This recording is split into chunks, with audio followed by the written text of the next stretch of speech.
press the bell icon on the YouTube app and never miss another update.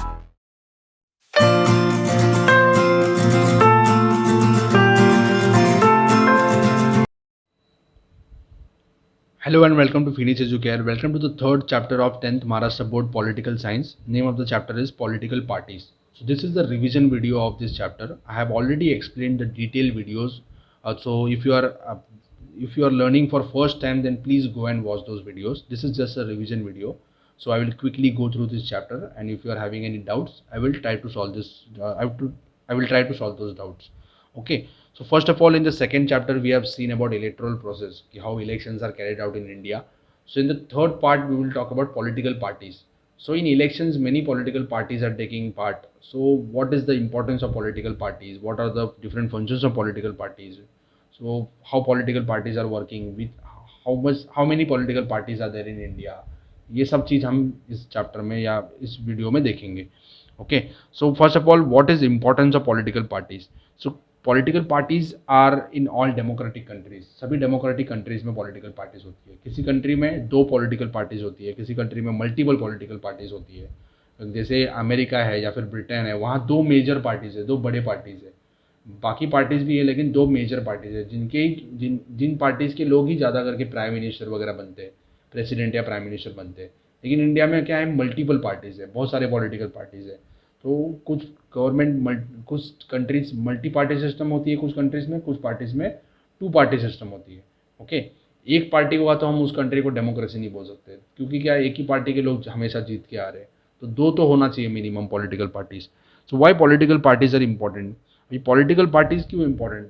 अभी लोग जाके directly तो vote rule नहीं कर सकते, तो वो क्या करते हैं, अपने कैंडिडेट्स को चूज़ करते हैं, या सॉरी अपने रिप्रेजेंटेटिव्स को चूज़ करते हैं. इलेक्शन होता है, उसमें अपने जो पसंद का जो उनका रिप्रेजेंटेटिव होता है उसको चूज़ करते हैं. Okay, but all these representatives are part of some political parties. So we know about many political parties. We are having some example. You must be knowing about some political parties like BJP, Congress, okay, Shiv Sena. ये सब political parties है. वो क्या करती है, election में अपने candidate को इलेक्शन में टिकट देती है, अपने कैंडिडेट को वहाँ खड़े करती है. तो हम वोट देते हैं, कोई ना कोई कैंडिडेट उसमें से जीत जाता है. तो जिस पार्टी के ज़्यादा कैंडिडेट जीतते हैं वो पार्टी पावर में आ जाती है, वो पार्टी रूल करती है. ओके, तो political parties are very important. Why political parties are important? अगर पॉलिटिकल पार्टी अगर नहीं होता है तो क्या होगा, जो कैंडिडेट है वो कोई भी इंडिपेंडेंट खड़ा हो जाएगा. कोई भी इंडिपेंडेंट कैंडिडेट होगा, हम उसे वोट करेंगे, तो सब लोग अलग अलग विचारधारा वाले लोग, अलग अलग थिंकिंग वाले लोग जीत जाएंगे. तो उसमें होगा क्या, एक डिसीजन नहीं बनेगा उनका, एक साथ नहीं आएंगे कभी डिसीजन लेने के लिए. अगर एक पार्टी के होते हैं तो वो क्या होता है कि उनके डिसीजन एक जैसे हो सकते हैं. So because of that political parties are also very important. And political parties are just like social organisation. वो उनका भी काम होता है कि लोगों को जागरूक करना, लोगों के जो प्रॉब्लम्स है वो सॉल्व करना, अपने जो उनके जो आइडियोलॉजीज है, उनके जो थिंकिंग है वो लोगों तक पहुँचाना, ताकि लोग उनको वोट दे सके. Okay, so they are just like social organisation. They are trying to help people, but they are not like NGOs. Political parties ऐसे नहीं कि सिर्फ लोगों का प्रॉब्लम ही सॉल्व करते रहेंगे या फिर जो NGO का काम होता है वैसे करेंगे. उनको पावर में भी आना है, क्योंकि पावर में अगर आते हैं तो क्या करेंगे कि और उनके पास उनको लोगों को फैसिलिटीज़ दे सकते हैं. So political parties are just like social organisation. So we are having, you must be knowing about many political parties. तो उनका काम क्या है सब आपको पता होगा, कि वो इलेक्शन कंटेस्ट करती है, या फिर जो गवर्नमेंट, अगर जो रूलिंग पार्टी है, मतलब जो आज करंटली पावर में है, जैसे बीजेपी है इंडिया में, ये रूलिंग पार्टी है. कांग्रेस पावर में नहीं है तो हम उसे बोलेंगे अपोजिशन पार्टी, क्योंकि वो अपोज करता है रूलिंग पार्टी को. तो लोगों के जो भी प्रॉब्लम्स हैं वो अपोजिशन पार्टी रूलिंग पार्टी को बताता है. ठीक है, ये भी पॉलिटिकल पार्टी का एक काम होता है, एक फंक्शन होता है. रूलिंग पार्टी क्या करता है, वो जो लोगों के प्रॉब्लम है वो अपने पॉलिसीज़ बना के सॉल्व करने का कोशिश करता है. जैसे अभी पेट्रोल का प्राइस बहुत बढ़ रहा है, तो रूलिंग पार्टी क्या करेगा, कम करने का कोशिश करेगा. अगर रूलिंग पार्टी ने कम नहीं किया तो अपोजिशन पार्टी क्या करेगा, उसके खिलाफ आंदोलन करेगा, लोगों को इकट्ठा करेगा और प्रोटेस्ट करेगा, ताकि गवर्नमेंट प्राइस कम कर सके या कम करे. Okay, so following are some important characteristics of political parties. ये बहुत इंपॉर्टेंट क्वेश्चन है. To be in power. अभी पावर में होगा तो ही पॉलिटिकल पार्टी लोगों के लिए काम कर सकता है. अगर पावर में नहीं है तो कितना काम करेगा, प्रोटेस्ट ही कर सकता है. पावर में आएगा तो क्या करता है, पॉलिसीज़ बना सकता है और जो भी लोगों के प्रॉब्लम है सो वो कर सकता है। तो इसके लिए पावर में आने के लिए क्या करता है, different political parties are competing with each other, there is a competition between different political parties. So parties which are getting more votes, जिस पार्टी के कैंडिडेट को ज़्यादा वोट मिलता है वो पार्टी के कैंडिडेट जीत जाता है। ऐसे बहुत सारे कैंडिडेट जीतने के बाद वो पार्टी पावर में आती है। So to be in power, power में आएंगे तो ही वो लोगों के लिए काम कर सकता है। तो ये कंपटीशन हमेशा चलता रहता है, ये कंपटीशन गलत नहीं है, कंपटीशन होगा तो ही क्या होगा, अच्छा अच्छा काम करेंगे। नहीं तो एक ही पार्टी जीत रहा है तो अच्छा काम नहीं करेगा। उस पार्टी को डर होना चाहिए कि अगर उसने गलत काम किया तो दूसरा दूसरा कोई पार्टी आ सकता है। सो देर इज़ अ कॉम्पिटिशन और उनका काम, उनको क्या करना है, पावर में रहना है। तो पावर में आने के लिए क्या करेंगे, लोगों को बताएंगे कि ये हमारा थिंकिंग है और ये ऐसे ऐसे चीज़ें हम करेंगे। तो जिस लोगों को उसका पॉलिटिकल पार्टीज का थिंकिंग पसंद आता है, तो थिंकिंग को हम बोल सकते हैं ideologies. So political parties are pursuing a ideology. So every party is having some ideology. BJP is also having some ideology. Congress is also having some ideology. In Maharashtra, we are having parties like Shiv Sena, Nationalist Congress Party. They are also having some ideologies. We will study about these ideologies later. So ये सब parties का ideologies होता है। जो लोग को वो ideology पसंद आता है वो लोग उस पार्टी को वोट देते हैं, तो उस पार्टी को वोट देते हैं। तो वोटिंग कभी होता है जब भी पार्टीज़ के जो आइडियोलॉजीज़ है वो लोगों को पसंद आए। So to get more votes, political parties are having some ideologies and people who are liking those ideologies are voting to that political party. So to having an ideology, तो जिस पॉलिटिकल पार्टी के एक area में ज़्यादा से ज़्यादा support होता है जिस पॉलिटिकल पार्टी को, वो इस पॉलिटिकल पार्टी का मास बेस बन जाता है। मास मतलब क्या, लोगों का ज़्यादा से ज़्यादा सपोर्ट मिल रहा है उस एरिया से। In modern days ideologies of all political parties appear to be similar, hence it becomes very difficult. सबका तो सेम आइडियोलॉजी है। अभी सब लोग वही बोलते हैं कि हम जॉब्स देंगे या फिर हम जो महंगाई है कम करेंगे, एम्प्लॉयमेंट देंगे, ये सबका आइडियोलॉजी सेम होते जा रहा है। So it is very difficult to differentiate between the political parties.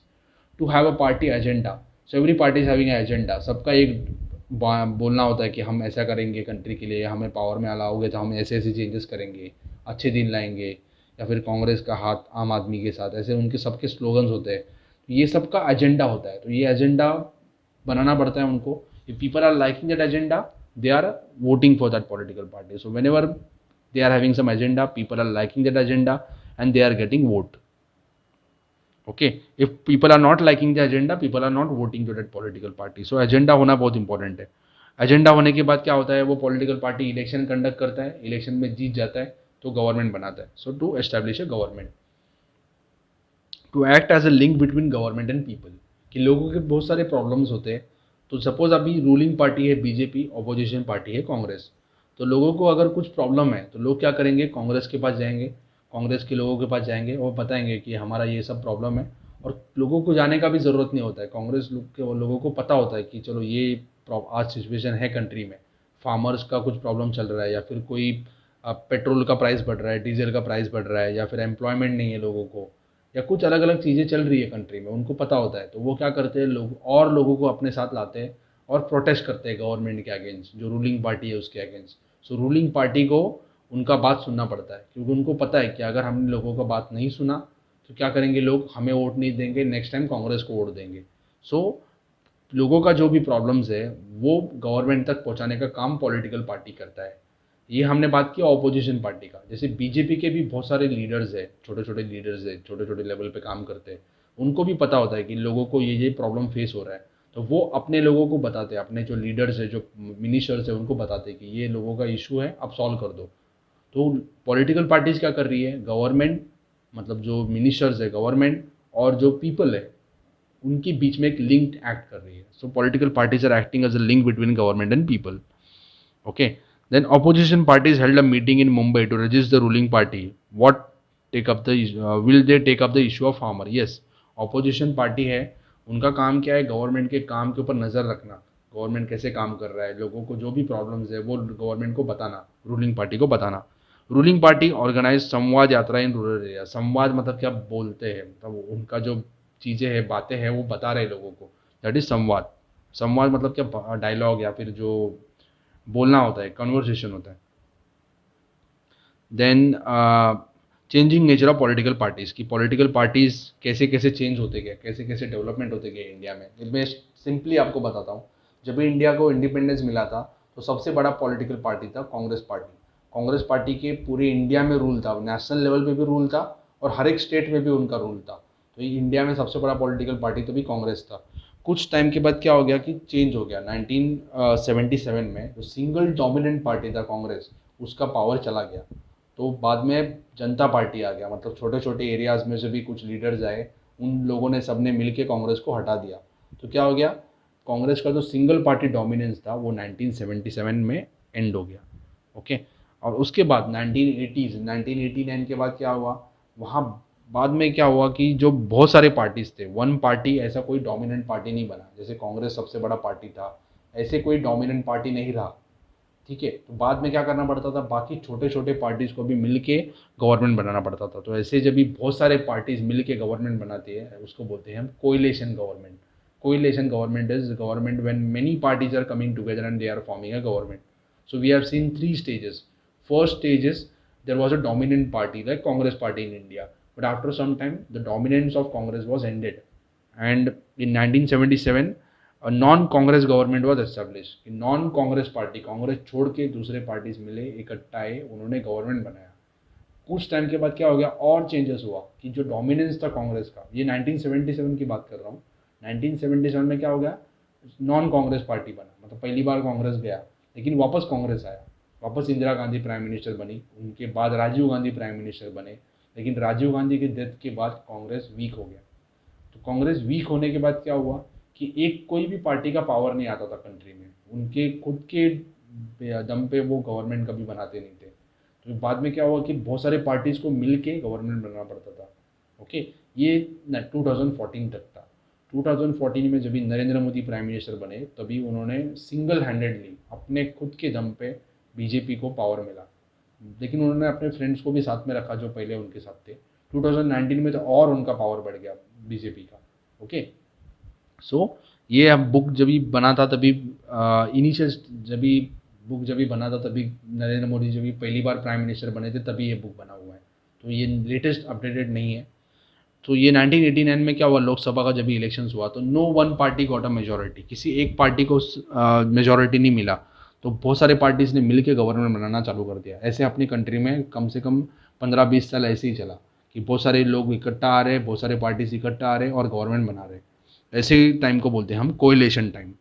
Okay, सो एक पार्टी, कोई भी पार्टी को पूरे कंट्री में रूल करने जितना पावर नहीं था, लेकिन 2014 में वो चेंज हुआ, बीजेपी पावर में आया। ये 2014 वाला सब दिया नहीं है बुक में, तो अब उसके पहले की बात कर रहे हैं हम, जब भी कांग्रेस वाले पावर में थे, या जब भी 1999 में जब भी बीजेपी पावर में था, अटल बिहारी वाजपेयी जब भी प्राइम मिनिस्टर थे, तभी भी बहुत सारे पार्टीज ने मिल के गवर्नमेंट बनाया था, जिसमें शिवसेना थे, शिरोमणि अकाली दल, तृणमूल कांग्रेस, ऐसे बहुत सारे पार्टीज थे, उन्होंने सब ने मिल के गवर्नमेंट बनाया था। सो हाँ, if power remains with one political party, अभी तीन पार्टी सिस्टम होते हैं। पहला होता है single party, then two party system और multi party system.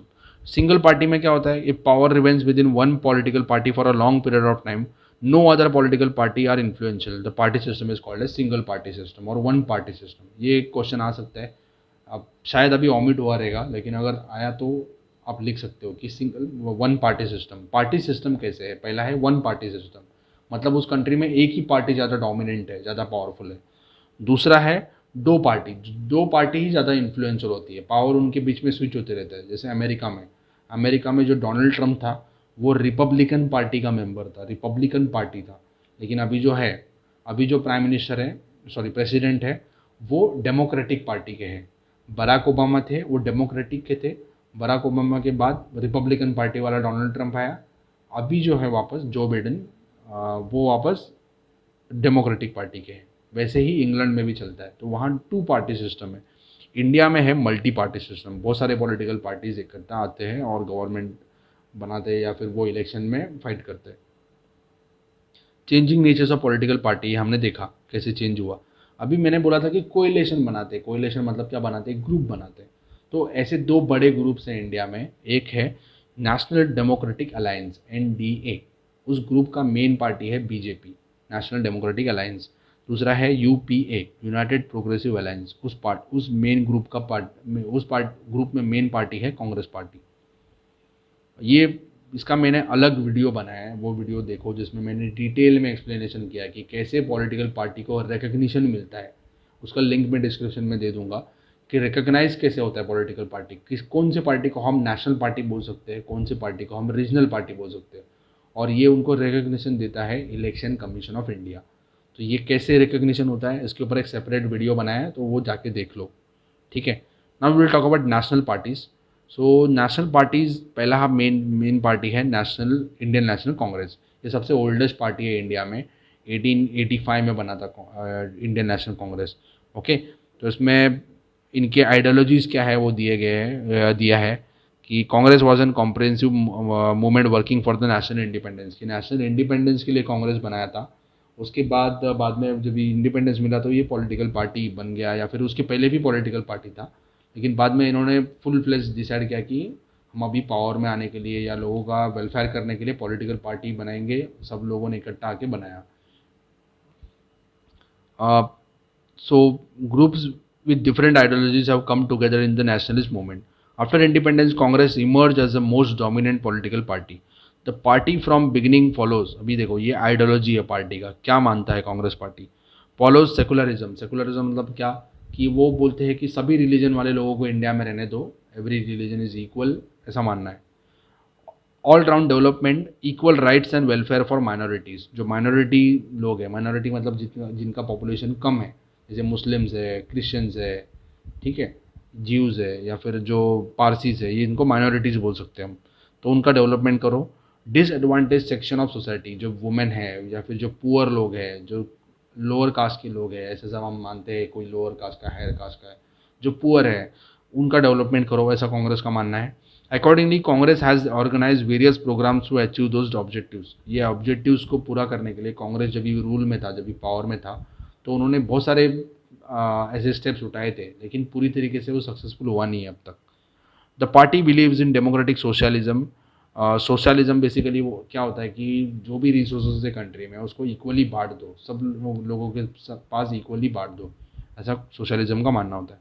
Then equal social equality and international peace. Social equality मतलब क्या, कोई भी डिफरेंसेस ना हो रिलीजन के हिसाब से, कास्ट के हिसाब से, ऐसा कांग्रेस का मानना है। और इंटरनेशनल पीस, कि वर्ल्ड में पीस हो, वॉर के अगेंस्ट गांधी जी का आइडियोलॉजी है या फिर पंडित जवाहरलाल नेहरू का आइडियोलॉजी है, वो कांग्रेस फॉलो करता है। Then communist party of India, ये सेकेंड मोस्ट इंपॉर्टेंट पार्टी है। ये पार्टी का पावर अभी कम हो गया है, कांग्रेस पार्टी का भी पावर अभी बहुत कम हो गया है। Now most powerful party in India is BJP. The party is based on communist ideology. ये मार्क्स वाला जो आइडियोलॉजी है उसको मानते हैं। सो ये मार्क्स से इंस्पायर्ड है, या फिर जो चाइना में कम्युनिस्ट पार्टी है, या फिर जो रशिया में कम्युनिस्ट पार्टी है, उनके आइडियोलॉजी से ये लोग इंस्पायर्ड है। तो ये पॉलिटिकल पार्टी बना था 1925 में। It is the old party of India. The party works for the welfare of labourers and workers. इनका भी ये देखो, ये सिंबल भी देखो, ये वर्कर्स और लेबर यूज़ करते हैं या फिर फार्मर यूज़ करते हैं, ऐसा दिया हुआ है। तो पार्टी अपोज कैपिटलिज्म। कैपिटलिज्म क्या है ये सब अपने 9th में सीखा हुआ है। बिजनेसमैन, बेसिकली जो बिजनेसेस होते हैं उनके अगेंस्ट है। उनका मानना है कि वर्कर्स पूरा काम करते हैं, तो जो भी प्रॉफिट है वर्कर्स को मिलना चाहिए। पार्टी स्प्लिट हुआ था 1960 में, उसमें से स्प्लिट होके एक अलग पार्टी बना। तो इसके बारे में भी, उस पार्टी के बारे में भी हम पढ़ेंगे। Then Bharatiya Janata party, BJP. Bharatiya Janata party 1980 में बना था। उसके पहले एक अलग पार्टी था जिसका नाम है भारतीय जनसंघ। भारतीय जनसंघ में से कुछ लोग अलग हुए, बाहर आए, और उन्होंने नया पार्टी बनाया जिसका नाम है भारतीय जनता पार्टी।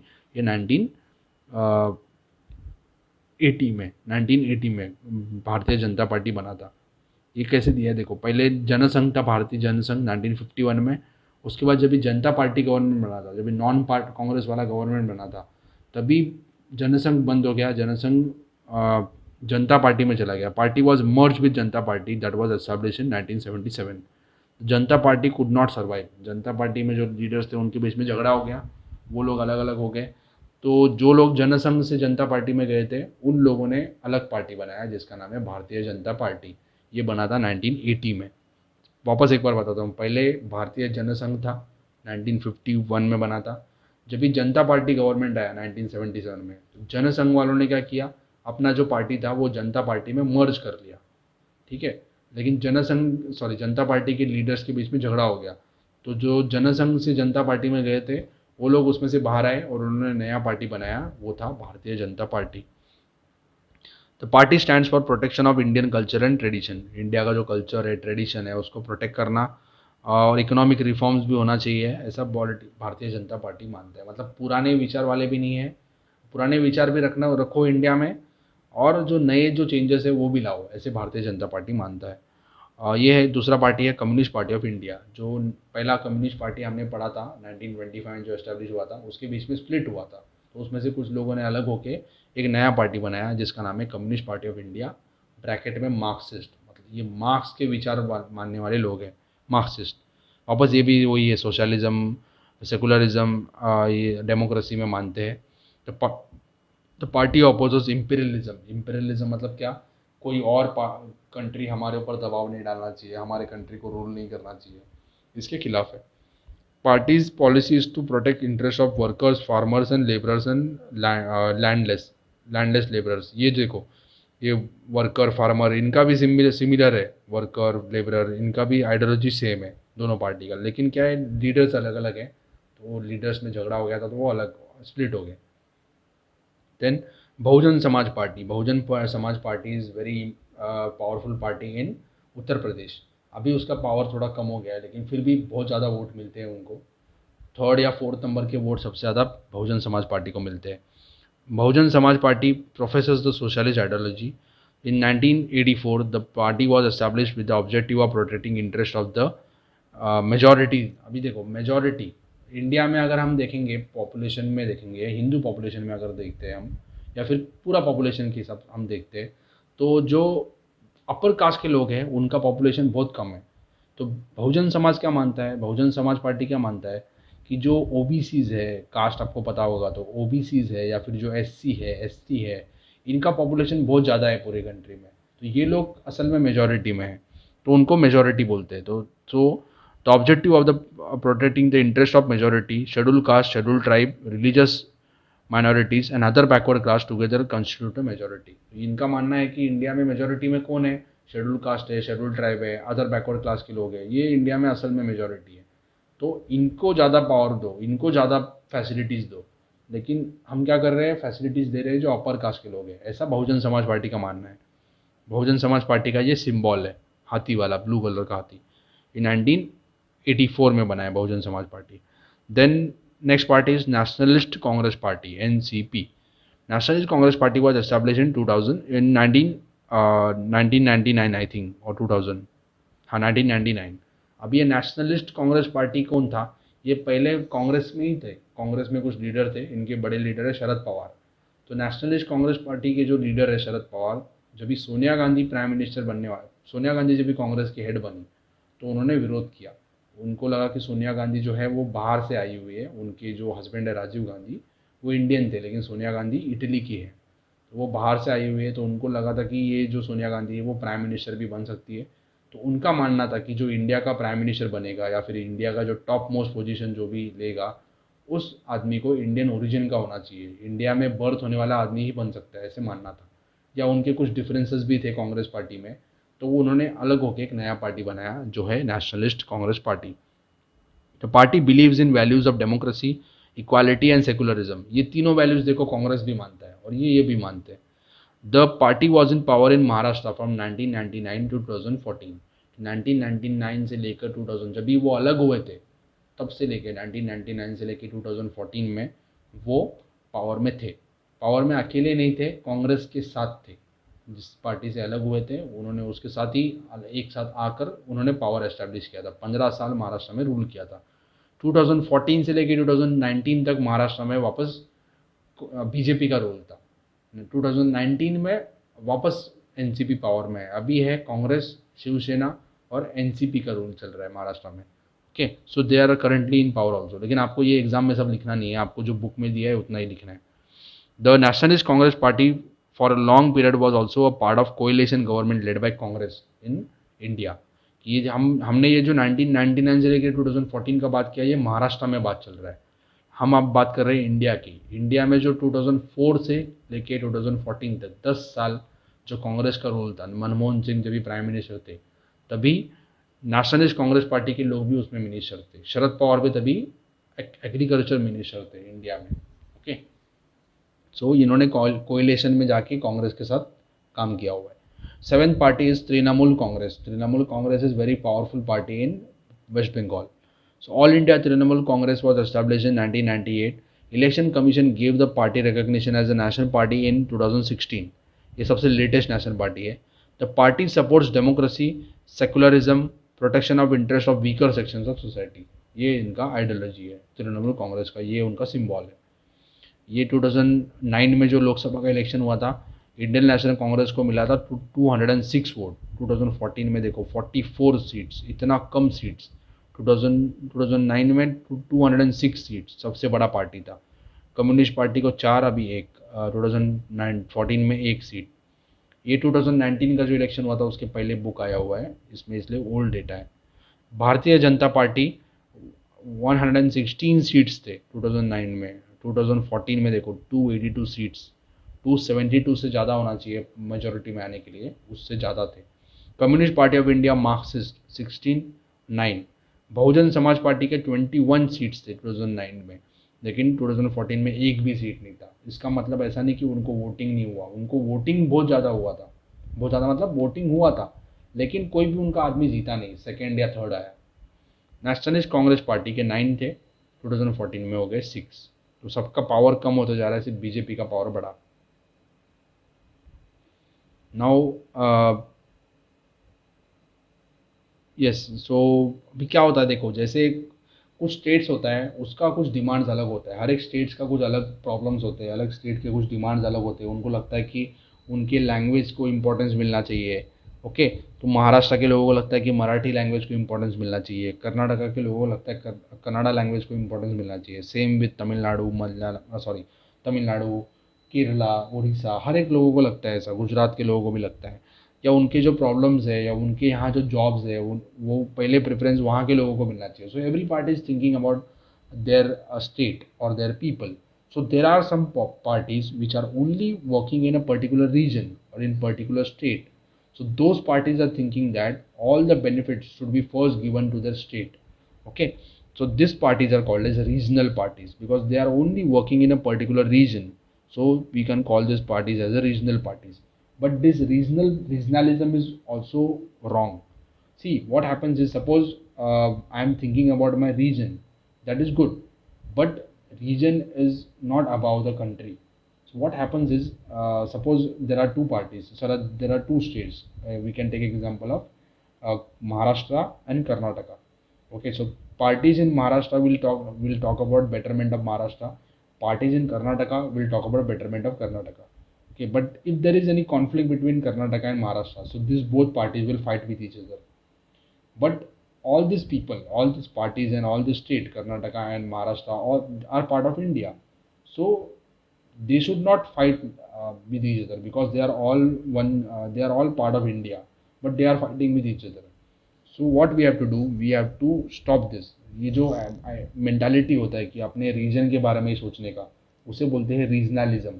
रीजनलिज्म गलत होता है, रीजनलिज्म बुरा होता है, कंट्री के यूनिटी के लिए बुरा होता है। सो रीजनलिज्म को स्टॉप करना चाहिए, ठीक है। देन इसमें क्या होता है कि उसमें लैंग्वेज के बारे में उनको प्राइड होता है, उस एरिया के रीजन के बारे में, कल्चर के बारे में, सब प्राइड होता है। तो ये सब ठीक है, लेकिन अपने रिलीजन के बारे में, अपने रीजन के बारे में, अपने लैंग्वेज के बारे में अगर हमें प्राइड हो रहा है तो हमें किसी और के बारे में बुरा नहीं बोलना चाहिए। किसी और के बारे में अगर बुरा बोल रहे हो, मतलब क्या कर रहे हो, हम किसी और को हम नीचे दिखा रहे हैं, लेकिन हम एक ही कंट्री में रहते हैं, तो ऐसे नहीं करना चाहिए हमें। So regionalism is very bad for the unity of the country. तो दो स्टेट्स के बीच में झगड़ा हो सकता है उसके वजह से, या दो लोगों के बीच में झगड़ा हो सकता है। Now regional parties are basically parties which are very effective और very powerful in a particular region. एक रीजन में उनके ज़्यादा पावर है, पूरे इंडिया में नहीं है। जो हमने 7 पार्टीज़ बोला था वो बड़े पार्टीज़ है, जिनके इंडिया के बहुत सारे हिस्सों में उनके वोटर्स है। लेकिन रीजनल पार्टीज़ ऐसे नहीं होती है। रीजनल पार्टीज़ का क्या है कि वो पर्टिकुलर रीजन में ही होती है। जैसे महाराष्ट्र में पार्टी है, महाराष्ट्र नवनिर्माण सेना, वो क्या पूरे इंडिया में नहीं है, उनका ज़्यादा इन्फ्लुएंस है महाराष्ट्र में। शिवसेना का भी ज़्यादा इन्फ्लुएंस है महाराष्ट्र में, ठीक है। तो ये रीजनल पार्टीज़ हो गए। So regional parties are those groups in region which have proud feeling about different identity of the region. तो ये रीजनल पार्टीज को लगता है कि उनको अपने रीजन के बारे में ज़्यादा प्राइड होता है, अपने लैंग्वेज के बारे में, अपने कल्चर के बारे में, और उनको लगता है कि जो फैसिलिटीज़ है वो पहले हमारे रीजन को मिलना चाहिए, तो वो उसके डेवलपमेंट के लिए भी काम करती है रीजन के। सो उनका मानना होता है कि हमारे पर्टिकुलर रीजन का डेवलपमेंट होना चाहिए। So regional parties give preference to resolution of regional problem. तो उनका जो मानना होता है कि जो रीजन में प्रॉब्लम है, जैसे महाराष्ट्र के पार्टीज है, उनको लगता है कि महाराष्ट्र का जल्दी डेवलपमेंट होना चाहिए। और उनका मानना होता है कि जो स्टेट गवर्नमेंट को ज़्यादा से ज़्यादा पावर मिलना चाहिए और नेशनल गवर्नमेंट का पावर कम होना चाहिए। अपने कंट्री में फेडरल स्ट्रक्चर है। फेडरल मतलब क्या होता है कि अपने यहाँ नेशनल गवर्नमेंट भी है और स्टेट गवर्नमेंट भी है। स्टेट्स को भी कुछ पावर है और पूरे इंडिया को भी कुछ पावर है। तो ये ऐसे टाइप के सिस्टम को बोलते हैं हम फेडरल सिस्टम ऑफ गवर्नमेंट। तो स्टेट पार्टीज़ का मानना क्या होता है, रीजनल पार्टीज़ का, जो स्टेट गवर्नमेंट की जो पावर है वो ज़्यादा से ज़्यादा बढ़ना चाहिए और जो उसको ऑटोनॉमी मिलना चाहिए, स्टेट को सेंटर के ऊपर डिपेंड होने की ज़रूरत नहीं है, ऐसे रीजनल पार्टीज मानते हैं। Regional parties make several demand such as region's problem should be resolved at regional level, political power should be in the hands of people from the region, and residents of the region should be given preference in job। कि उस area के जो लोग हैं उनको जल्दी preference मिलना चाहिए जॉब्स में। अगर महाराष्ट्र में जॉब्स है तो महाराष्ट्र के लोगों को प्रेफरेंस मिलना चाहिए, अगर बिहार में जॉब है तो बिहार के लोगों को मिलना चाहिए प्रेफरेंस। ऐसे रीजनल पार्टीज मानती है। Changing nature of regional party, अभी ये जैसे हमने नेशनल पार्टी में कैसे चेंजेस होते गए, वैसे रीजनल पार्टी में कैसे चेंजेस होते देखेंगे। अभी पहले रीजनल पार्टी के जो विचार थे बहुत कट्टर थे, बहुत ज़्यादा स्ट्रॉन्ग थे। उनको लगता था कि हमें अलग कंट्री ही चाहिए। ऐसे कुछ थे पंजाब में, हमने लास्ट ईयर भी पढ़ा था 9th में। सो पंजाब में कुछ थे, उनका मानना था कि हमें अलग कंट्री चाहिए, उस कंट्री का नाम वो खलिस्तान बोलते थे। ऐसे ही कुछ लोग थे तमिलनाडु में, उनको लगता था कि हमें अलग कंट्री चाहिए, तो उनको उस कंट्री को वो बोलते थे द्रविडिस्तान। लेकिन अभी ऐसे जो लोग थे वो कम हो गए, उनको अभी ऐसे लगता है कि चल नहीं, हमें इंडिया में ही रहना है, इंडिया का ही पार्ट बनना है। तो उनके जो डिमांड्स है वो अभी थोड़े वीक हो गए, थोड़े स्ट्रॉन्ग डिमांड्स थे वो थोड़े लाइट हो गए। तो अभी उनका मानना है कि चेंज हो गए डिमांड। तो उनका मानना है कि हमें इंडिपेंडेंट स्टेट नहीं चाहिए, लेकिन ज़्यादा से ज़्यादा ऑटोनॉमी चाहिए। कि हमें क्या चाहिए, हमें ज़्यादा इंडिपेंडेंस चाहिए, मतलब कंट्री से इंडिपेंडेंस नहीं चाहिए, डिसीजन लेने में इंडिपेंडेंस चाहिए, हमें बार बार सेंट्रल गवर्नमेंट के पास जाने की ज़रूरत नहीं है। तो उसको बोलते हैं हम autonomy. This was the second stage of development of regional parties. This stage begin after 1990। 1990 के पहले क्या मानना था उनका कि नहीं, हमें सीधा अलग कंट्री चाहिए, हमें नहीं रहना है इंडिया में। लेकिन बाद में उनके जो डिमांड्स थे वो क्या थे कि हमें नहीं, हमें पावर में ज़्यादा दखल अंदाजी सेंट्रल गवर्नमेंट का नहीं चाहिए। और 1990 में रीजनल पार्टी स्ट्रॉन्ग भी हो गए, क्योंकि बड़ा कोई पार्टी रहा नहीं इंडिया में, सभी पार्टीज़ को रीजनल पार्टी की ज़रूरत लगती थी। The regional parties demanded for the development of region, people from region should get power of state and national level. For example Shiv Sena, Telugu Desam. Telugu Desam कहाँ का है, आंध्र प्रदेश का है। TDP, Telugu Desam party, Shiv Sena. उनका मानना था कि महाराष्ट्र के जो लोग हैं उनको ज़्यादा पावर मिलना, उनको ज़्यादा प्रेफरेंस मिलना चाहिए। बिहार में अगर आप रहते हो तो बिहार के लोगों को मिलना चाहिए preference. Okay, the development of regional parties in north India shows a different trend. So they give of the demand of separatism. कि नॉर्थ ईस्ट इंडिया के जो पार्टीज थे उनका भी पहले मानना था कि हमें इंडिया में नहीं रहना है, हमें अलग कंट्री बनाना है। आसाम की पार्टीज को लगता था कि हमें अलग आसाम बनाना है। अरुणाचल प्रदेश के अलग लगता था, मिजोरम के थे, मणिपुर के थे, उनको सबको इंडिया में नहीं रहना था। तो ऐसे कुछ लोग होते हैं जिनको कंट्री से अलग होना है, उनको हम बोलते हैं सेपरेटिस्ट। तो जो रीजनल पार्टीज थे उनको सेपरेटिज्म मानते थे कि हमें अलग कंट्री बनाना है। तो they gave up the demand. बाद में उनकी जो डिमांड थे वो चले गए, कि उन्होंने बोला कि नहीं, हमें अभी इंडिया के साथ ही रहना है, लेकिन हमें ऑटोनॉमी चाहिए, हमें फ्रीडम चाहिए। हमारे लोग हैं, उनके जो कल्चर है, उनके ट्रेडिशंस है, उसको प्रिजर्व करना चाहिए गवर्नमेंट ने। Regional parties from north east are now entering in main stream and national politics. In short, we can say that role of regional parties in India has passed through various phases, from separatism to autonomy, and now towards into mainstream national politics। कि पहले क्या मानते थे कि नहीं, हमें India में ही नहीं रहना है, अलग कंट्री चाहिए। जैसे नॉर्थ ईस्ट इंडिया के भी कुछ पार्टीज मानते थे, पंजाब में कुछ पार्टीज मानते थे जिनको अलग कंट्री चाहिए था, खलिस्तान। जो तमिलनाडु में पार्टी थे उनको चाहिए था द्रविडिस्तान। जो कश्मीर में पार्टी थे उनको चाहिए था अलग कश्मीर। लेकिन बाद में उन्होंने बोला नहीं, हमें अलग कंट्री से अलग नहीं होना है, लेकिन कुछ अलग पावर चाहिए हमें, उसको बोलते हैं हम ऑटोनॉमी। बाद में उन्होंने बोला नहीं, हमें अलग पावर है ठीक है, लेकिन हम मेन स्ट्रीम इंडिया में भी शामिल होना चाहते हैं, इंडिया का पार्ट बनना चाहते हैं और कभी इंडिया से अलग नहीं होंगे, ऐसे भी पॉलिटिकल पार्टीज़ का मानना था। तो ये चेंज होते गया। ओके, ये कुछ पार्टीज़ के बारे में दिया है, जैसे Shiv Sena is main political party in Maharashtra. So main political party in Maharashtra establish in 1996। Objective protection of rights of Marathi people, promotion of Marathi language, resistance of people from other region. ये पहले शिवसेना रजिस्ट करता था शुरुआत में, अभी नहीं करता है, कि उनका मानना था कि महाराष्ट्र में जो जॉब्स है वो मराठी लोगों को मिलना चाहिए, उनका पहला प्रेफरेंस मराठी लोगों को होना चाहिए, तो वो बाहर के लोगों को रजिस्ट करते थे, लेकिन अभी नहीं करता है Shiv Sena. 1995 it entered into coalition with BJP. Coalition मतलब क्या, बीजेपी के साथ मिलके उन्होंने गवर्नमेंट बनाया महाराष्ट्र में और वो पावर में था। और 2014 में भी वापस पावर में आया था बीजेपी शिवसेना। 2019 में अभी शिवसेना, एनसीपी और कांग्रेस का रूल है महाराष्ट्र में। After elections in 2019 formed government in alliance with Congress party and nationalist party, ये आपको पता होगा 2019 में। Then Shiromani Akali Dal. This is important party from Punjab. Established in 1920, a prominent regional party in Punjab. Punjab में एक important regional party है. Objective of cultivating religious and regional identity. कि जो सिख रिलीजन है या वहाँ के जो सिख लोग हैं उनकी जो रिलीजियस आइडेंटिटीज़ है या रीजनल आइडेंटिटी है उसको इम्पोर्टेंस देते हैं। Assumes power in Punjab for many years. ये पंजाब में पावर में है, करंटली ये पावर में नहीं है, करंटली पंजाब में कांग्रेस पावर में, लेकिन आपको आंसर में यही लिखना है क्योंकि ये बुक में दिया हुआ है। जम्मू एंड कश्मीर, जम्मू कश्मीर का इंपॉर्टेंट पॉलिटिकल पार्टी है ये, जम्मू कश्मीर नेशनल कॉन्फ्रेंस। और main regional party in Kashmir, establish in 1932।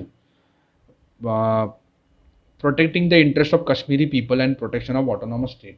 ये अभी कश्मीर ऑटोनोमस स्टेट नहीं है, ऑटोनोमस स्टेटस वगैरह कश्मीर का निकल गया है, Kashmir is now a union territory. Jammu Kashmir is now a union territory.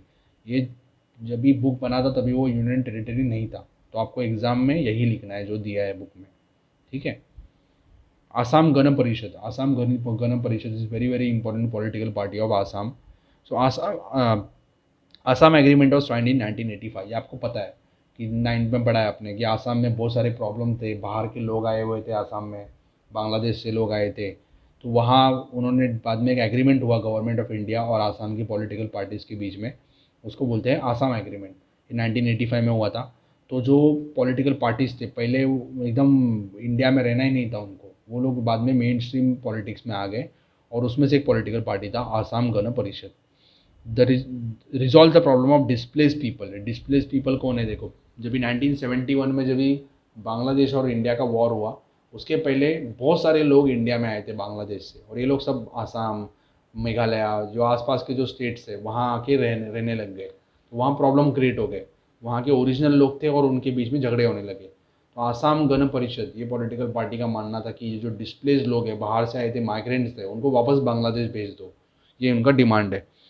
तो ये मानते हैं कि वहाँ के जो लोग हैं ओरिजिनल लोग हैं तो उनको प्रोटेक्ट करना है। तो protect the unique cultural, linguistic and social identity of Assam, economic development of Assam, assumes power in Assam for many years. Currently they are not in power. Currently I think BJP is in power. ये जब भी book बना था तभी वो थे, ये आपको लिखना है।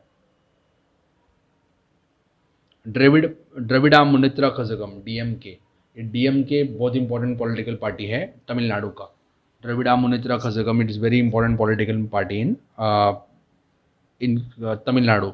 ये 1972 में एक स्प्लिट हो गया पार्टी, डीएमके से में एक नया पार्टी बना AIDMK, all India Dravida Munnetra Kazhagam. इनका देखो आइडियोलॉजी क्या है, protecting the Tamil identity, member of coalition of government and centre for many years. ये लोग 10 साल कांग्रेस के साथ पावर में थे, 2004 से लेकर 2014 तक। The party has support for voters from all section of society, it is power for long period of time and implemented many policies. ये अभी करंटली तमिलनाडु में पावर में है। In India, we have many regional parties in every state that have influenced the state politics. The following chart shows the performance of regional parties. Maharashtra के जो regional parties है उनके बारे में दिया है। शिवसेना के 2009 जो स्टेट में इलेक्शन हुआ था, असेंबली इलेक्शन, उसमें 44 सीट्स थे। इलेक्शन जो 2014 में हुआ उसका 63 सीट्स आ गए।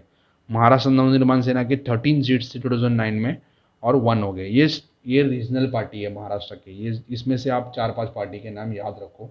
अगर क्वेश्चन आया कि रीजनल पार्टी का नाम लिखना है महाराष्ट्र का, ये आपको याद होना चाहिए। 3-4 नाम तो आप याद रख सकते हो: Samajwadi party, republican party of India, Shiv Sena, Maharashtra Navnirman Sena, बहुजन विकास आघाड़ी। इसमें से कुछ ना कुछ आपको याद रखना है। ओके। ये MIM पार्टी है। इसके 2009 में उसके एक पार्टी महाराष्ट्र में नहीं था। 2014 में इसके 2 लोग जीत के आए थे।